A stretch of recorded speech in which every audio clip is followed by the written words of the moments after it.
বলতে পারবেন হযরত ইব্রাহিম আলাইহিস সালাম কত বছর নিঃসন্তান ছিলেন? ক 14 বছর, খ 86 বছর। উত্তর খ 86 বছর। বলুন তো দেখি, ফেরেশতাগণ আল্লাহর ইবাদতের জন্য যে ঘর তৈরি করেছিলেন তার নাম কি? ক বাইতুল মামুর, খ লাউহে মাহফুজ। উত্তর ক বাইতুল মামুর। বলুন তো দেখি, জান্নাতের পাহারাদার কে?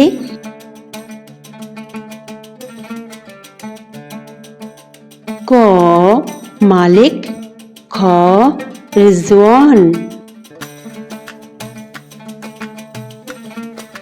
উত্তর খ রিজওয়ান। বলতে পারবেন ঈদুল আজহা আরবির কোন মাসে হয়? ক জিলহজ মাসে, খ শাওয়াল মাসে। উত্তর ক জিলহজ মাসে।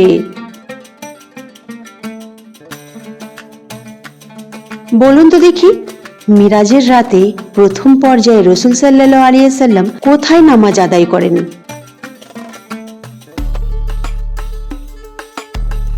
ক বাইতুল মুকাদ্দাস, খ কাবা শরীফ।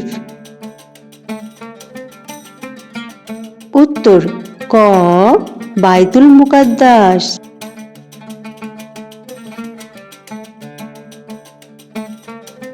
বলতে পারবেন কোন স্থানে 2 ওয়াক্ত নামাজের জন্য একবার আজান দেয়া হয়?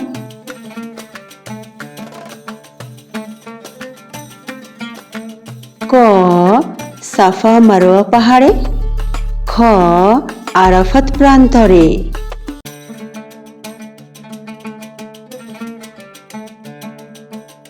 উত্তর খ আরাফাত প্রান্তরে। বলুন তো, নামাজ আদায় না করা কোন ধরনের গুনাহ? ক সগীরা গুনাহ, খ কবিরা গুনাহ।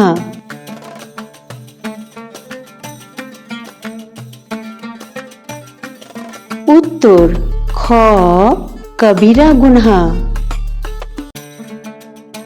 বলতে পারবেন আল কোরআনে কতজন নবীর নাম এসেছে?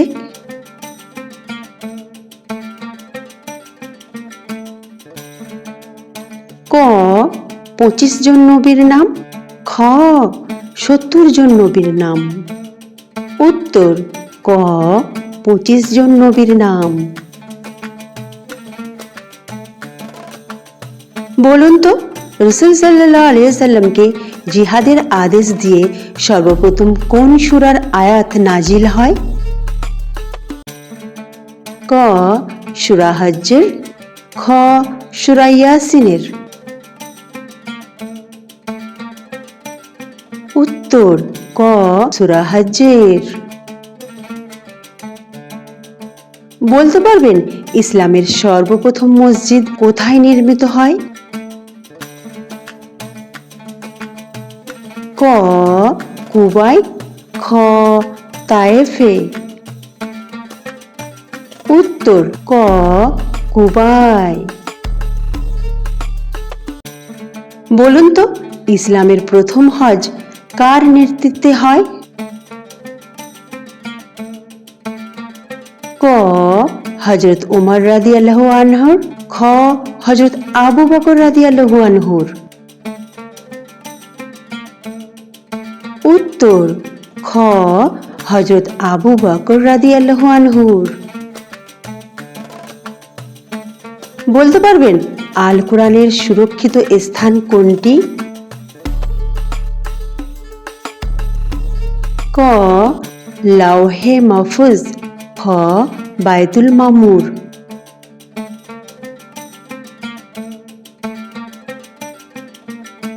উত্তর ক লৌহে মাহফুজ।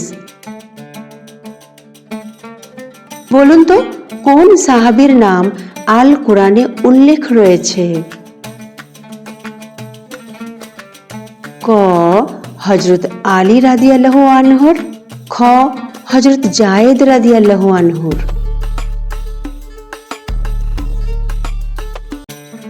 উত্তর খ হযরত জায়েদ রাদিয়াল্লাহু আনহুর। বলতে পারবেন আল কোরআনের কোন আয়াতের সাথে কার নাম উল্লেখ আছে? ক আবু জাহেলের, খ আবু লাহাবের।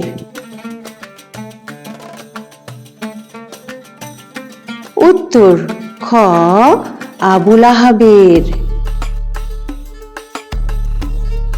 বলুন তো সূরা আল আসর অনুসারে কারা ক্ষতির মধ্যে লিপ্ত?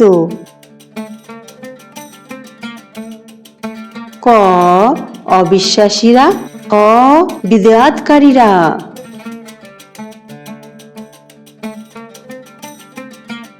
উত্তর ক অবিশ্বাসীরা।